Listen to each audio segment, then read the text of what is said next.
know, it's just like, if you're hearing something that you think is God stressing you out or yelling at you or whatever, like, it's not him. That's somebody like impersonating God. That before I went on that show, God literally stripped me of social media defining me. Literally, like, it was painful. And money defining me too. Like, he stripped that.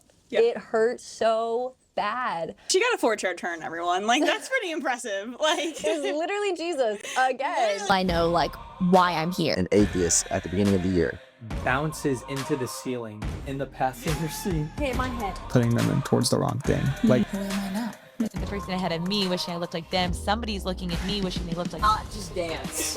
Sin's there, and I'm like, man, I feel good. Never felt that. Maddi Jane, we are so grateful to have you. Welcome to the Filled podcast. Thank you. I'm so excited to be here. I'm so happy this worked out. I know. This is like just so spur of the moment. I'm so glad that you can make it. Oh my gosh. Yeah. I love things like this too because it's just like so low pressure of like, hey, I'm gonna be in Nashville if you wanna do this. Yes, no, totally. It was perfect timing, honestly. Oh my gosh. And you literally just came from your studio session too. So things are being flexible because genuinely you're the best. How was your studio session? It was great. She has a new EP coming out, guys, next week. Or the week after? Yes, the 14th, November 14th. I'm so excited for you. Thank you. This is so exciting. We have so much to talk about. Yes. I genuinely, you just moved to Nashville. Mm-hmm. How are you liking it? Is everything, and what made you move here? Give us the whole story. Oh my goodness. Okay, so I got married in August, and my husband and I really wanted to have space to do a studio in our house, and we were looking around at places in LA, and we were just like, oh, I don't know. And so we ended up checking out over here, and there was some music opportunities, and I was like, okay, let's just give it a shot, see how it goes. You know, still warming up to the whole thing. Not sure if it's permanent or not, but we're out here, you know what I mean? And we're literally, it worked out because we're in your studio right now. Yes. Which is literally, sick. I know. That is so fun. That is really fun. But it's just like, this is just in your house. So like, I feel like too, when you're just doing your thing, like you're ever washing dishes and you're like, oh, I have an idea. Like, does that ever happen to you? And then you're like, oh, I can just go to the studio and like throw it out there. Gosh. Yeah, totally. I mean, I feel like most of my ideas, I kind of like do my devos in the morning, like before a session. I'm just like, okay, Lord, like, what do we want to write about today? Like, what do you want to say? And I'm like, I get it from like reading the word, and then I'll just kind of have like a feeling or like a story comes up to my mind, and then I'll just like jot it down before I even like go to the studio. It's very like, okay, I have a session, I'm going to like prepare for it and all this stuff. Yeah. Okay, for those that don't know anything about music, what does a session look like? Yeah. Like what, you just came from one, so what does that look like for you? Yeah. I think I've had so many different kinds of sessions. They're kind of like blind dates. Like you go into like sessions where like somebody set it up, or you reached out like on Instagram, or they reached out on Instagram, and then you just are like, so like what's been going on in your life? And then you're just like, well, this, and this. And then like as they're talking, you're like, ooh. And you just kind of start like strumming, and they're just like, I feel that. Ooh. And you just like bounce off each other. And then you have like a song. It's like therapy. It kind of is. Like, honestly, because there's a lot to the music industry where I'm just like, okay, what are the pros? Because there's a lot of cons. Yeah. And I was thinking about this recently, and I was like, well, a pro is that every time I'm like in a session, if I have like a headache or like something, I don't feel it until I get out of the session again. Like I'll go in with a headache. It's like time just like freezes because I'm just like concentrating on like this creative thing. And then like afterwards I'm like, oh yeah, that's right, I had a headache. But it's like time just like slows down. Like that's why, I don't know, it's just great. That is so cool. And when you're in the session, how long are your sessions? Or do they range? Know, LA sessions were like unhinged. Like it would be like, get here at like 7 p.m. Maybe we're done. I would be like, can we please be done by midnight? Like, I'm not like a post midnight person, you know, not now that I'm 27. I'm like, no. But here. You do not look like you're 27. I'm 27. You look like you're like 22, bro. Like Thank you and you. me are twins. Oh my gosh. Like not actually, No. but like I mean you can tell you guys are sisters, but like. Oh my gosh. Well, thank you. That's very sweet of you. But anyways, here people have families, so they like to be done with sessions by like 5 p.m. So sessions can be like 2 or 3 hours, or it could be like 7 or 8. It just depends. Like if you're like, we have to get. It just depends who you're with and what the vibe is. So can you tell us what you were working on today? Oh my gosh. Okay. Yes. Okay. Yeah. I love Kind this. of. Yeah. Kind of. So basically, I'm just working on a project for next year. Okay. And instead of like just kind of going song by song, I'm batching like 30 to like 50 songs, hopefully by the end of the year, and then I'll just get to like pick. You're insane. That's awesome. It's been like a lot, but Yeah. I'm stoked. Stoked on it. Yeah. That's a lot. Holy cow. It's just better to have options. You know? Oh, 100%. Well, that's like when we were in Nashville and Lexington, we filmed 8 different podcasts just Yeah. because it's like you're here. Like let's get it all Yeah, done. yeah, exactly. It's like that gives us 8 weeks to work with, and then now Yeah. we're back. Now we have 9 weeks to work with. You know what I mean? It's like it's so much easier that way. Totally. And just like being here, like there's so many awesome people to work with. I'm like, this is like the main whole reason why we like moved. So I'm just like, stack me up, like let's go. And does Julian's your husband, everyone? Does he do music too? He does. We met at a writer's camp in LA. And he was producing, like playing guitar, and I was. And just you guys like, had one of those moments where it was like, I feel that. Strumming the guitar. No, literally, he was just vibing with like the other guy producer, and I was just sitting there in the corner, like, he's really cute. They were just like, yeah, bro, and I'm like, like trying not to act like weird. I'm like, yeah. Yeah, I sound really good right now. I know I sound good right now. Hey, Julie. That's so funny. Yeah. I love that. So when did you move out to LA? When I was like 19. So like literally almost a decade ago now. That's insane. Crazy. So did you did you go straight from high school to LA? I took 1 gap year. Okay. In between high school and then moving out there. Oh my gosh. Yeah. That's insane. Because you started just doing covers, right? Is that what I found? Okay. So how did you like enter the music industry? Like, and did you ever think that it would come to this? Like fully pursuing it? I mean, I think I was like always one of those kids that was like singing Disney songs at the top of their lungs, like going all out, like anywhere. Like, of course, you know. Like in Costco. Yeah, of course. Like, you know, like, yeah, like any chance I could get to do theater or like a talent show or take guitar lessons or piano lessons or whatever, like I was so in, and it was like my favorite thing to do. Yeah. And then all of the YouTube stuff and it becoming like a business was kind of like random happenstance. Like it was just good timing. YouTube was like on the way up. Like the Ellen Show found a video that somebody, like my guitar teacher posted or my dad posted. I don't even remember. It was like really random. And then just like got kind of thrown into like it being a business for a long time, and that was like a lot, and I've had a lot of therapy and a lot of detoxing because my brain was like this big. So just like processing all the highs and the lows was like a lot. Yeah. But I'm so grateful because God has always just connected me with like great friends and community, like Christian community, to just like catch me in the mess. Like, and so when I moved to LA, I was just detoxing a lot of stuff from childhood and trying to find like my voice again and my sense of self and like creativity and all this stuff. And I just met the most amazing group of people through this thing called the Culver House, which was started by a couple that worked at Young Life. And it's basically just like, they were like, we are going to start a house for guys who are like in the entertainment industry. We want them to have the structure of like Bible studies every Tuesday, like outreach barbecues every other Friday, like this kind of thing. And just through their house, I started a house with some friends to do like the same type of thing. Yeah. And so we just normalized praying together, worshiping together, eating together, praying over each other. And in a place like LA, it's like we needed that, you know, like we like walked the perimeter of our house and we're like, nothing is going, like praying protection prayers over like our house, like all this stuff, you know. And also just navigating like LA is very spiritual in all different kinds of spiritualities. And so just like navigating a lot of that all together and like discerning things together. Those girls are like my ride or dies. Like we're like inseparable now. After 8 years of living together.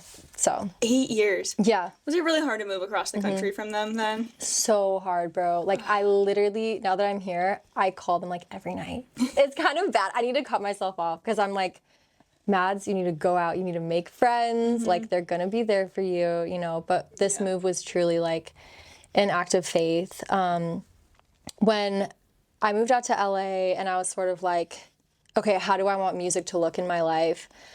I really felt on my heart like learning production was a big piece of it because a lot of my frustration in sessions came from just not being able to articulate my vision or being able to articulate like what I was hearing in my head, you know?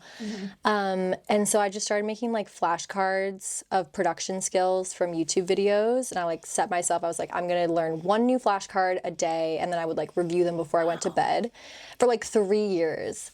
And I would like sit down in my garage at this house with the girls and just be like, I have no idea how to work any of these things that I just bought for myself. I don't know, but I'm gonna learn one new thing today. Yeah.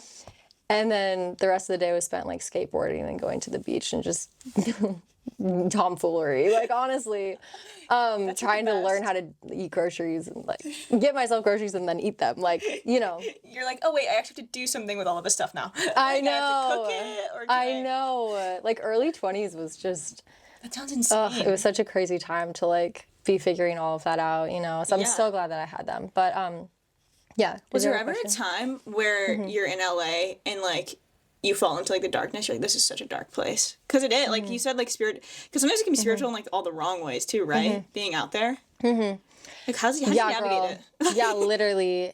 It's actually like so ironic because the darkest times were not because I was like staying away from the church. I was like in the church. That's insane. And without going into like too much detail about it, basically, I think there was a lot of like over-spiritualization and like pressure. Like I was doing like water fasts. It was very intense. I was given a book that was like encouraging me to memorize the names of like all the demons or something. Like, Oh my gosh. it was very focused on like, you need to wake up at like early in the morning, and like it was very just like scary. Like I started to develop a fear of God in like the wrong way. And with everything else that I had going on in my life, like the fact I had just moved and was like learning a new state, and I was like shifting teams like in music and all these things, like I think some of my experience was just me. Like I can't put it all on an organization or anything, but basically like I just had a complete breakdown after painting this picture of like who God was in my brain that was like a guy who like cracks the whip and is like, if you sacrifice, the more that you like empty yourself, the more that I will give you my blessings, basically. Like it was trash. And I started like hearing voices. Oh my gosh. It was really, really bad. And then thankfully like my parents were like, girl, like God is so loving. I don't know where you've gotten this idea that like you have to earn his love and you have to like do all of these crazy things. Honestly, I think it was just, I don't know, inner child is like such a bad way of saying it, but I think it was kind of my inner child just being like, hey, like a lot of what's gone on in your life, you need to like process. You need to just get it out. You've never actually like let it out before. It was really, really bad. But ever since I went through that experience, it's like getting back into journaling was a whole healing process. Getting back into reading my Bible was a whole healing process. Because those were both things that were like, just so, I felt like the enemy was just like speaking through me.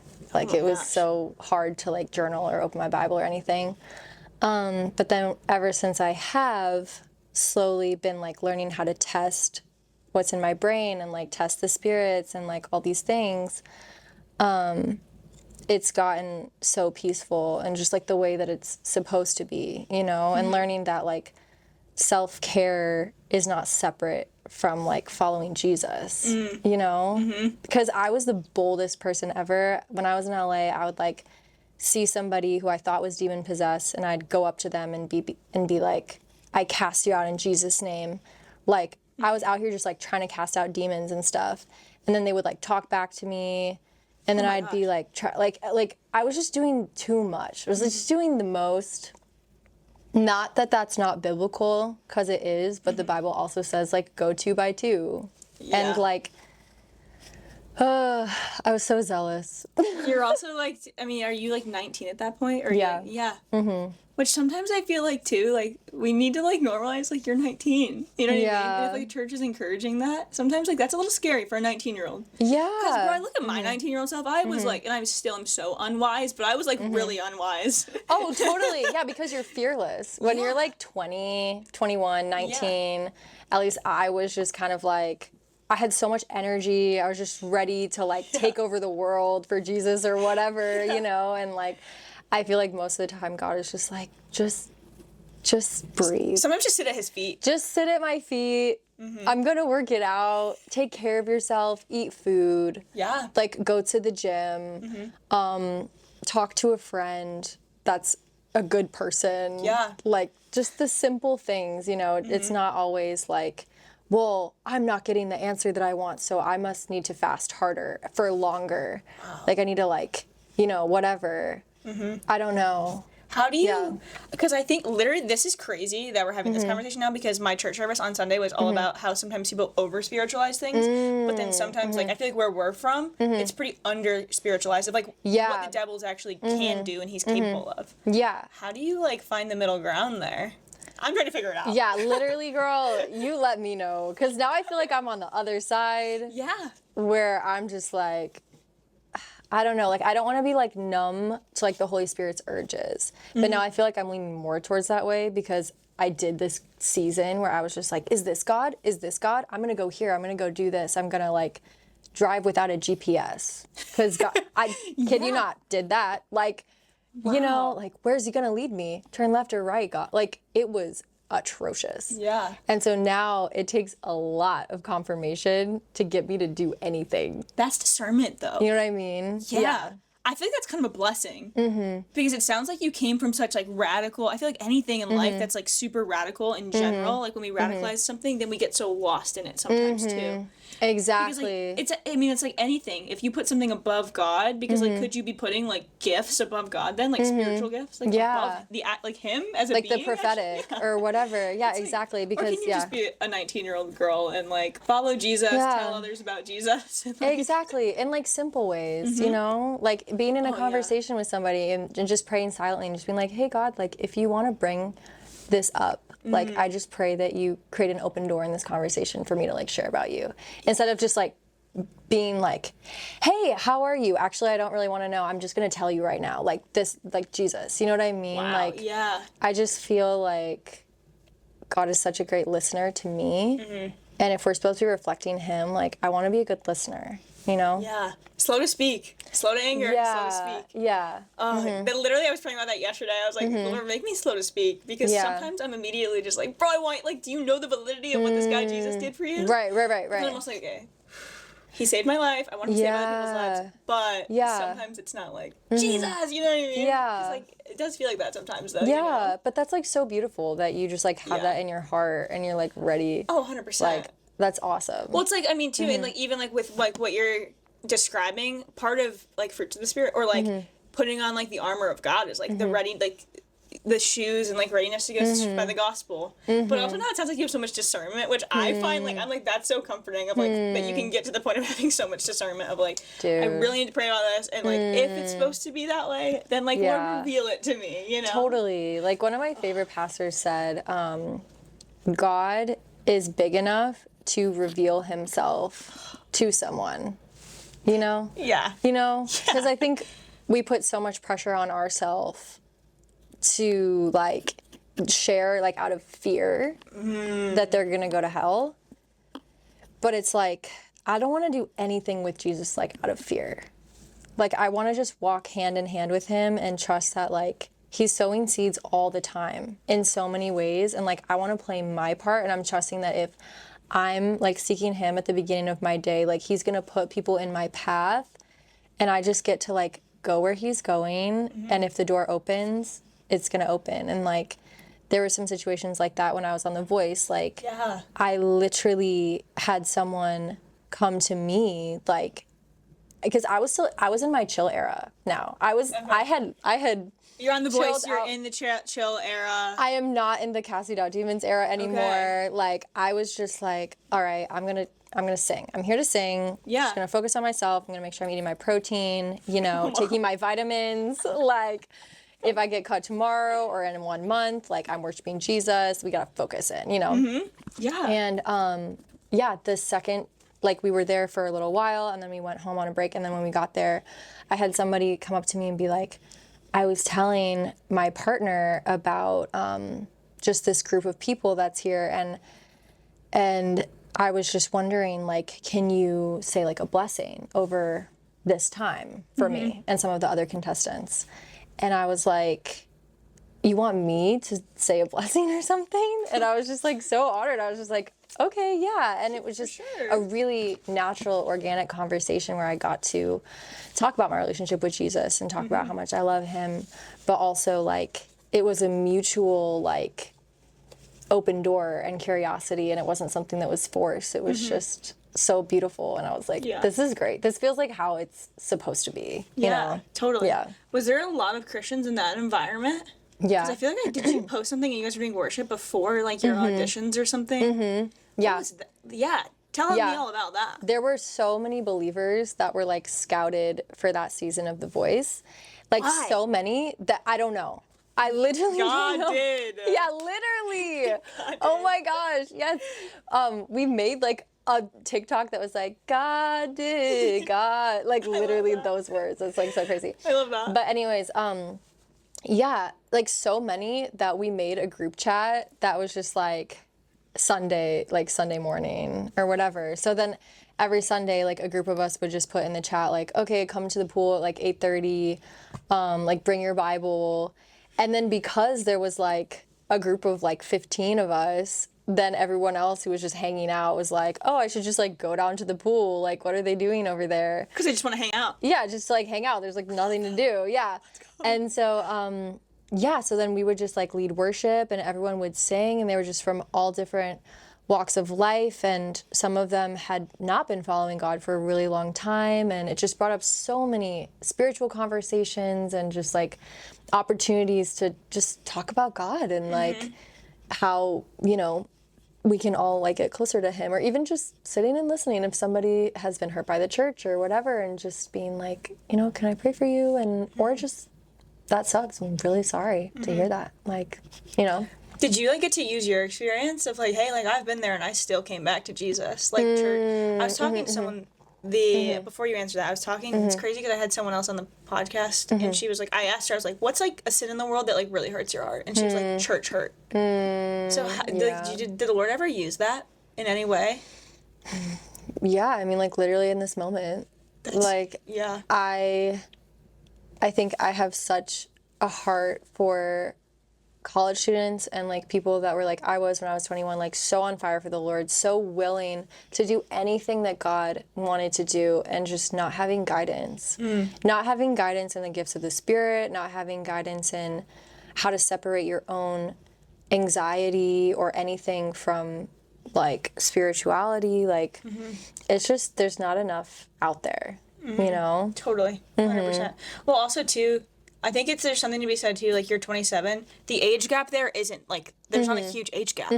So, like, having someone that, like, low-key just went through it Yeah, literally. is huge. Yeah. I feel like. Yeah, bro, I've, like, been there. And then you're like, now I'm in my chill era, like, I love Jesus and want you to know about Jesus. Yeah, and I just want everyone to know, it's just, like, if you're hearing, like, something that you think is God, like, stressing you out, or, like, yelling at you or whatever, like, it's not him. Like, that's somebody, like, impersonating God, like, to you, you know, or whatever. Like, not to say that God won't ask you to do things you don't want to do, because I'm literally right now just have moved to Nashville. I did not want to do that. I felt clearly, nothing against Nashville. Yeah. My chosen family's like in LA, and it's just a new transition. Yeah. Never been here. So many new things.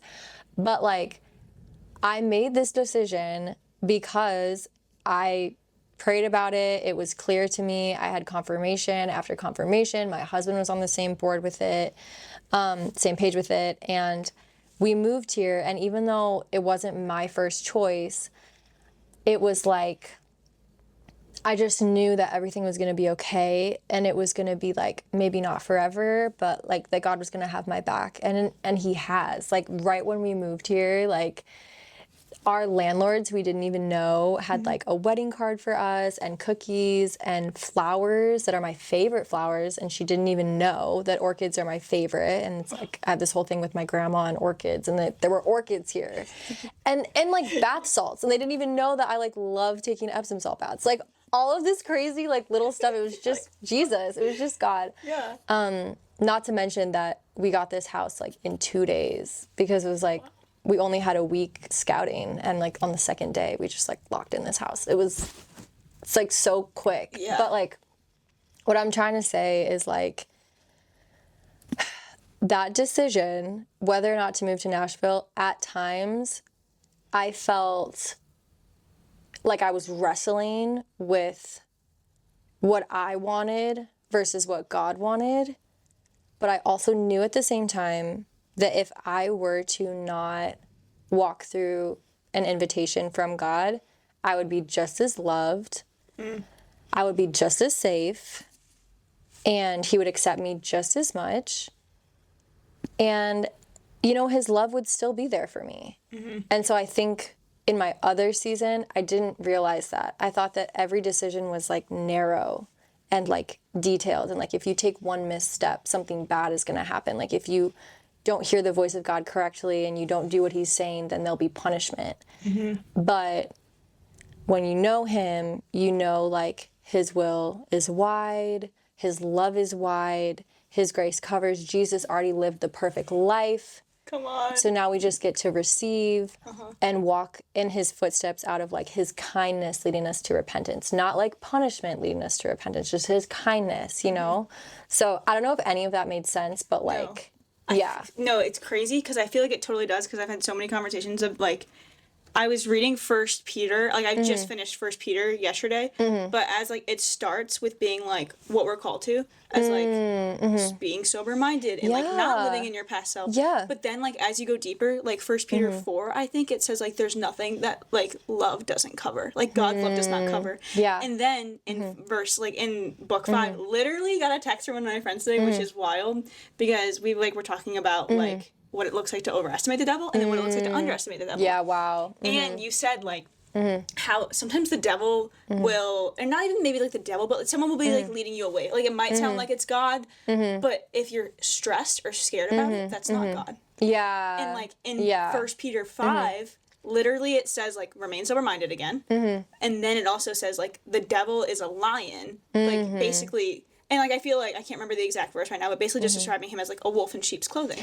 Yeah, like, if the devil can't get you with, like, the overt sins, like, you know, like, partying, like, sexual immorality, and, like, all these things, like, he will try to get you with making you think that God is not who he is. Because your main motivation is to be close to God and to please God. And and he knows that's the only thing that motivates you. So he's going to try to get in that space. Yeah. And like, that's why we need to know like how to recognize like the voice of like real love and like recognize the voice of Jesus. Yeah. Like, yeah. No, and I loved how in First Peter, it's like that was like the meat of it was love. And then it ended with, hey, be aware of him. Because if you're not aware of him and you're just oblivious, he sits in the corner taking notes. Literally, I was talking to someone about that. Yeah. He sits in the corner. If he's just silent, he's just like waiting, you know? I know. Because he can make a beautiful thing ugly too. Like that's his goal. He wants to tell you 90% the truth, and then the 10% he can taint it. And I'm like, so that's just so real though. Yeah. When you were on The Voice and you're like, I'm in like I'm chill now. Like, do you feel like part of that was like God's timing of putting you in that atmosphere? Because I feel like that must have been like low key. I know nothing about The Voice except like I've watched it before, but it must have been intense. Yeah, no, it was so his timing. Everything about it was his timing. It was like I started my journey in LA just fearless and not discerning, bless my heart, and very confident also in like my abilities. Like I was paying my whole rent from like social media and like YouTube. Like I bought my first car when I was 16. Like I was very confident in like open doors, And then after 8 years of like deciding I'm not going to do covers anymore, I want something deeper than this, but it's costing me like these people who literally just follow me for covers and for like a little kid. Like God literally humbled me so much like in that time, because it was like I wanted the meat of being able to make what I wanted to make and just explore and like not have to be a brand like for the first time ever. But it required a lot of like sacrifice and willingness to like not know like where groceries are coming from and like not know like what was going on, and just rely on God in a deeper way. Did you work any odd jobs to like make ends meet during that time, or did social media cover it still? Like literally, I got into like doing stuff that I actually wanted to do, like songwriting for like TV and film, and like I did a coffee shop job for like 3 months. That was chill. Classic. But then like I was working in Venice, and they would schedule me where I had to go home at like 12, like midnight, and I was like, I am not walking to my car in Venice at 12 a.m. Like, no, I'm not doing this. Oh, yeah, bro. And Venice, no, you don't. No. Didn't mean to go there. Yeah. So I was doing that. I also I was gigging. I was worship leading. I got hired as a worship leader. Nice. I was doing random stuff, but somehow like the Lord was so faithful. Like it always kind of had to do with music still. I was producing like demos for people and like vocal coaching. That's sick. I was just like doing things that I knew would grow me as like in my skill set, but also just like serving like the community around me, like in any ways that I could. And I made such amazing friends just from being like, oh, you have like a song in your heart, like let's make it. Like you have this dream, like let's do a photo shoot, like let's do this, like it was so fun. And we were all in it together. But the voice came at such a crazy time because I had been doing that for years and just getting by and like just grinding. And then I just hit a discouraged patch, and I was like, I'm so mad, God. Like I'm so over it. I think I'm gonna quit. I'm getting a coffee shop job again. I want the stability of this. And so then I was literally on my way to turn in my resume, which made no sense because everything on my resume was like 8 years of ballet, tap. It was like hosted a blah, blah, blah. Like what? It just didn't make any sense. And I want to be a barista actually. Yeah, and I want to be a barista. So I was on my way to turn in this resume, and then I had got cut from like season 24 of The Voice. Oh, okay. That also launched me into my discouraged thing because I like made it through a bunch of rounds, got cut, was like, I'm getting this coffee shop job. And then the day I was turning it in, they cast me for a different season, and I skipped a bunch of rounds. And then just kind of like, they were like, we need you at this location, living there for an indefinite amount of time in How like long? 2 weeks. I ended up staying for 3 months. Oh my God. But like, that was just like crazy timing because I was like, God, I'm at rock bottom again. Like, what's happening? And then that just came in, and literally every single week I was like, this is the week I get cut. Like, I felt like the way that I went into the show was like from such a more like, it's not about like my ability. Like, I think at a different point in my life, I would have been like, oh yeah, like my skill set's fire. Like I've got this, But this time I was like, no, this person and that person have like trained. Like they're actually excellent, and like it has nothing. This is literally it's gonna be God. Yeah. Like, if I make it through 1 week, 2 weeks, one moment, like, it's God. And I feel like that mindset, like, took so much pressure off the whole thing, because people were out here freaking out, like, thinking that it, like, defines them. And I'm like, I've been through highs and lows and in-betweens and hate comments and unfollows and blah, blah, blah, and refollows and blah, blah, blah. And I'm literally like, y'all, let's just have a good time. Like, does anyone want to make a demo in my hotel room right now? Because I think, like, maybe if this doesn't work out, we'll, like, have this song. And then we can, like, put it out after this. And it would be great, you know? Like, Well, I know, like, Morgan Wallen was on The Voice, right? Like, yeah, and he didn't win he it. didn't win. Yeah, and so that was the other thing, is didn't everyone was, like, win. trying to win. And I'm like, do we really want to win? Do you really want to win? Low key. Because sometimes the people that go the furthest, like, in, like, the music industry itself, don't win the show. What's up with that? No, I mean, I could get into it. I shouldn't. I shouldn't She get probably into signed it. an NDA. I don't want you to Yeah, get I into can't it. get into it. Because I However, don't want anyone ending up at her house. however, what I will say is just, like, I am so grateful that before I went on that show, like, God literally, like, stripped me of social media, like, defining me. Like, literally, like, it was painful. And, like, money defining me too. Like, he stripped that. Yeah. It hurt so bad. But then it was, like, a strength because I was free. And I could show up every week and, like, not really care, you know? And so it's not that I've, like, mastered it, you know, but it's a lot of years. Yeah. It was a lot of years. It's still a thing, yeah. So after being humbled and you go on there and you're like, she got a 4-chair turn, everyone. Like, that's pretty impressive. Like, It was literally Jesus again. Literally That God. was Jesus. Yeah. what did Yeah. that, like, were you just like, wow, that's cool? Like, what did that feel like then if you're like, I'm just here? Like, what did it feel like to my have that gosh. 4-chair turn? I literally, like, I could just, like, cry thinking about it because, like, the night before I was praying and I was like, okay, God, so I know I'm not going to get any chairs tomorrow, but I would love it if I could just have, like, maybe one moment of, like, airtime where I'm singing, because just the one moment will, like, move my career forward, you know? And it was like God was just, like, laughing at me, and he's just like, you're so cute, like, you're gonna get 4 chairs. Like, I heard that in my brain, like, you're gonna get a 4-chair turn tomorrow. And I was like, my discernment is telling me that's not God. I'm going to bed. Like, I was like, I didn't want to hear it. I was just like, don't get my hopes up, Dad. Don't get my hopes up. I'm going to bed, you know. Yeah.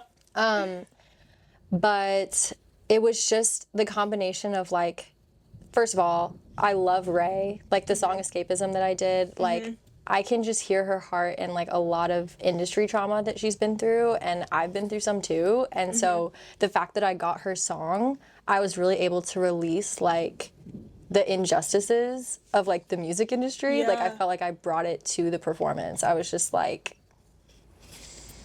Do you not pick your songs? This is off topic. it's like you can give options, kind of, like, suggestions, but it's a whole process. So, like, I didn't actually, yeah. I So feel it like was, that's a whole other podcast in itself. Of, Yeah. like, what even, like, that entails. Yeah, but no, God, like, totally had my back. Like, it was the combination of the right song, and just a lot of preparation. Like, a lot of preparation in faith of mornings where, like, I did my vocal warm-ups when I had no gigs on the calendar, you know, or I played to, like, 15 people in a bar in LA.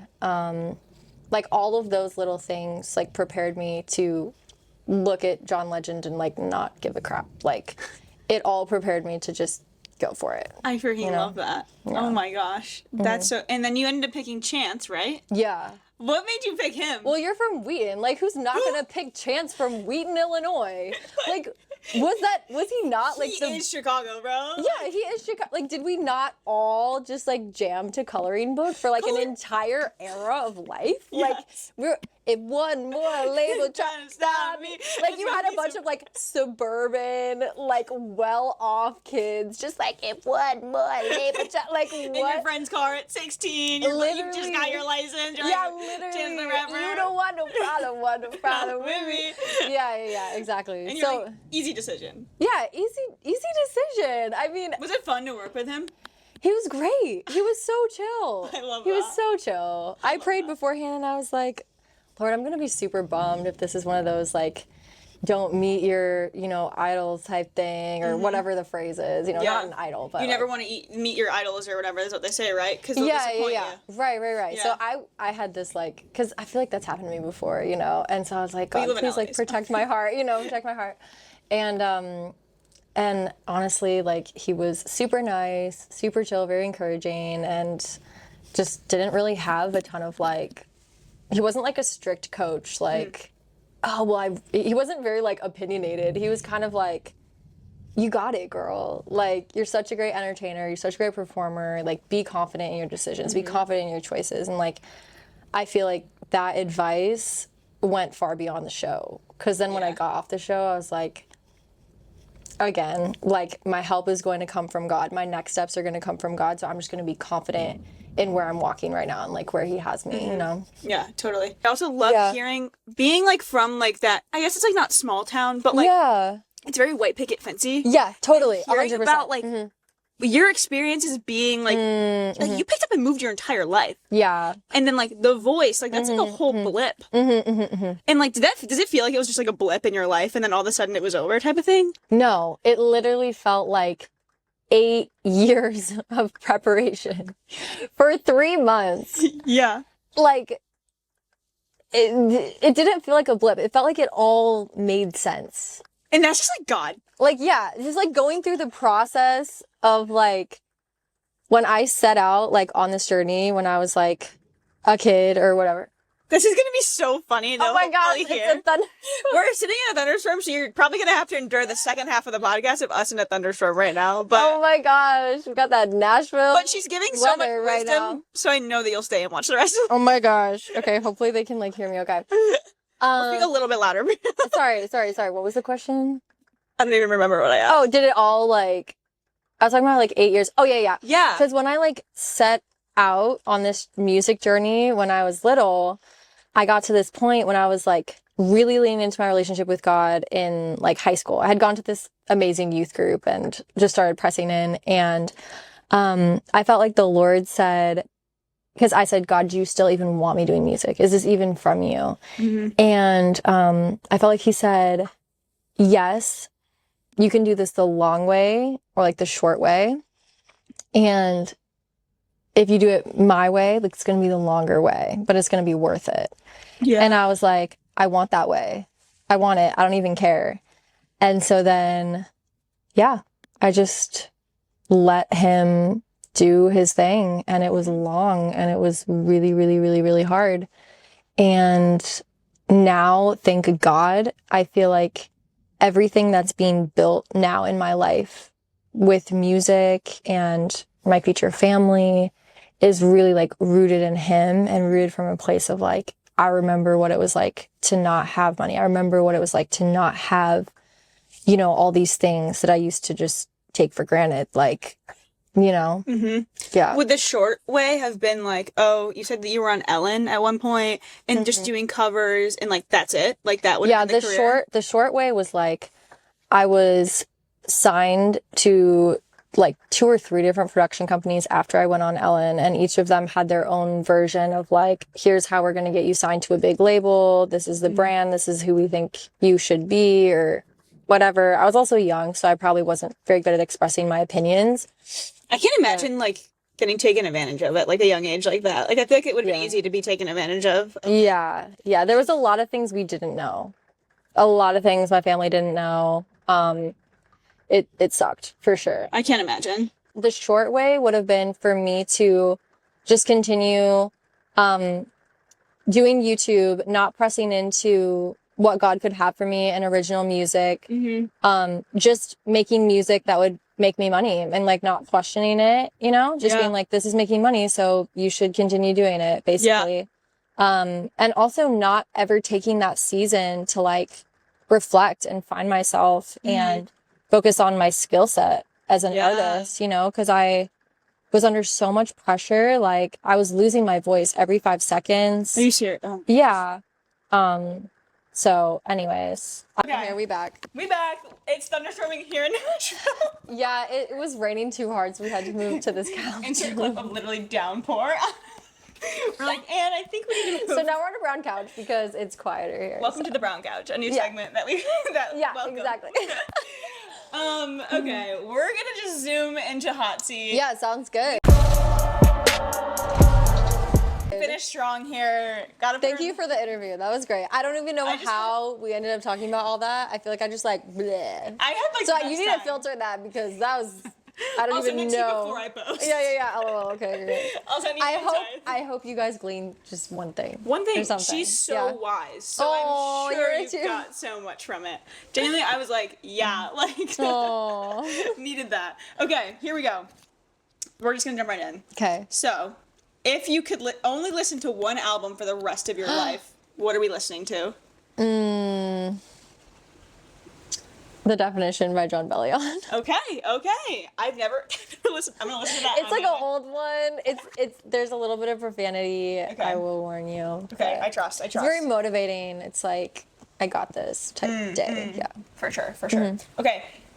Best thing about Chicago, LA, and Nashville. One word each. So you get 4 words. Okay. Chicago, family. Okay, love.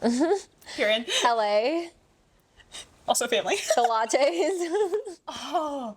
Okay, also the friends Yeah. and the dogs. Okay, I have a lot of words for LA. Okay, For I only get LA. one. Nashville, the music scene. The Music City, baby. Starting our hot seat. So for my YouTube viewers, along with the thunderstorms, the cameras decided to cut out. So the rest of this is just audio, but thanks for listening. Okay, what's one piece of advice you would give to your 10, 11-year-old self? Or maybe 19-year-old self at this point. Oh wait, Whatever which you one? appeal Which to. one? Give me both. Those are two very different things. Okay, what I would say to my 11-year-old self, do you, boo. You don't have to freaking please anybody. Just do whatever you need to do. Would 11 have been after Ellen? No, that was like about Ellen. Yeah. She knew what was going on. Yeah. She was so smart. I miss that girl. Anyways, 19. Yeah. Relax. I love that. Relax. Trust God. He's got you. Yeah, it's gonna be okay. Okay. What's the first word that comes to mind when you think of Almighty? That's her EP is called The Almighty. Empowering. I love that. Okay. If I give you aux, what song are you playing? Give me like one of your songs, and then also give me like what it would just be like right now if we go to aux. And maybe it is. Okay. But, For my songs, I'd play Hello okay. by Maddi Jane. Period. And then for somebody else's, I'd play Gorilla by Willa Sims. I with my hip hop bag. I don't know. Oh my Another gosh. one. I love that. And she's a Chicago native, everyone. Yeah, I am. I love that. Okay, this has been so sweet. I Yeah, literally love is this. awesome. I want to close, ask you how I can pray for you, and then pray. Oh, thank you. Yeah. Oh my gosh, thank you so much. Okay, how you can pray for me? Really, really random, Love but I've been having like spine problems, like back problems. Okay. Yeah, so Healing. I'm getting like a lot of headaches and like aches and crap like that. Yeah. So Okay. just so I'll be able to like concentrate on what I'm, called to do and not have ailments Yeah. bothering me. Yeah, I got you. Let me pray. Dear Jesus, I just thank you for this time with Maddi Jane. Lord, you have been so good. Just in this conversation, Lord, I really feel like you've blessed it. So I just thank you for that. I thank you for safe travels to Nashville and that you were just able to throw this together for us today, Lord. I pray over her and her back, Lord. We just pray for healing. If that's your will, Lord, and if it's not, Lord, use it in whatever way you see fit. And I just pray that she's able to, acclimate to Nashville well and follow your call well, Lord, and that she can just continue to chase you, her and Julian both, Lord, as they start this family and as they are in Nashville and as they just build their lives here, whether it's here or they go back to LA, Lord, just make it clear where they're supposed to be. I just pray a blessing over their life, over this house, Lord. I just thank you for this time. It's in your name I pray. Amen. Amen.